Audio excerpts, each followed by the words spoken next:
When it comes to debt, it is a mechanism that is used globally. I want to break this down so people can understand exactly what is going on here, because most people fail to see the trap that is put into place here across the board, even some of these big corporations. And what we have here is the IMF sounding the alarm on global debt again. And who is at the forefront of all this that they're pointing the finger at? The United States. Now, exactly 1 year ago, in its Global Financial Stability Report, the IMF had issued a stark warning when looking at the soaring level of private sector debt. Okay, that was the private sector. It had found that more than 20% of U.S. corporations are at risk of defaults once what happens? Once interest rates rise. And those whose earnings do not cover the interest rates, they're going to see a default. And that default across all those businesses, they said, could have reached $4 trillion. That was just the private sector. Now, do you see how it works? They get all the money in on these loans, and then they rise the interest rates on people out of nowhere, and they go into default.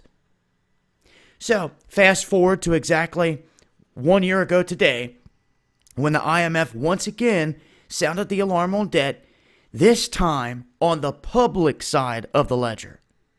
And warning about what? Excessive global borrowing. And they also note that with a total of $164 trillion of debt, that there's 225% of global debt toward the GDP. And by looking at other charting, you can see just throughout the years where the global debt is at, and it is at a new record high.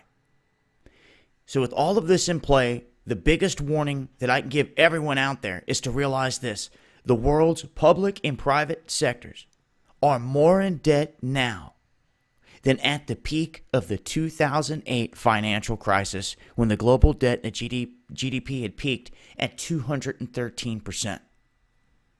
Your mainstream media is not talking about this now, are they? No, they're not. So you can go plug back into it if you want and let the real world melt away, or you can wake up and you can see what's happening here. But I wanted to let it be known this is what they're saying right now. I'm going to leave a link here with a lot more information that you can read up on, and I will update with more info as I come across it. It's been Dabu7.